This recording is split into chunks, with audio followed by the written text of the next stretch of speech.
Wali Kota Makassar Muhammad Ramdan Pumanto meninjau pelaksanaan vaksinasi yang diperuntukkan bagi guru di Makassar. Sebanyak 2.000 guru, baik aparatur sipil negara, swasta, dan honorer, di semua tingkatan divaksin COVID-19.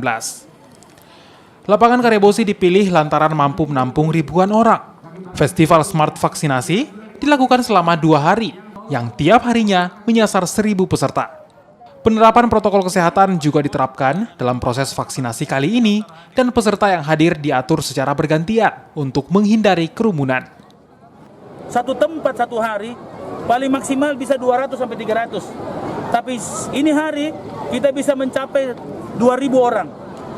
Sebenarnya saya ingin tempatnya tidak di sini, tapi di bawah pohon di Karebosi sana. Akan tetapi karena ini cuaca masih belum menentu, sehingga kita pakai di sini dulu. Banyaknya jumlah kuota vaksin membuat Dinas Kesehatan memperketat jadwal tugas tenaga kesehatan. Selain pasokan makanan bergizi dan vitamin, Dinas Kesehatan juga mewajibkan vaksinator untuk beristirahat yang cukup, guna menghindari kelelahan. Kami merekrut relawan-relawan yang akan melaksanakan program Makassar Recover.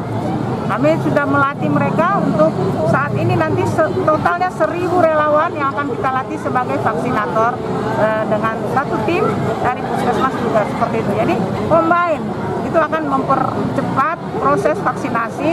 Target-target yang diberikan kepada kami pemerintah Kota Makassar, insya Allah dalam waktu yang tidak terlalu lama itu akan. Kota Makassar tercatat memiliki 10.000 guru, dan program Festival Smart Vaksinasi diharapkan rampung sebelum sekolah tatap muka terbatas digelar pada Juli mendatang. Nila Rustam, Kompas TV, Makassar, Sulawesi Selatan.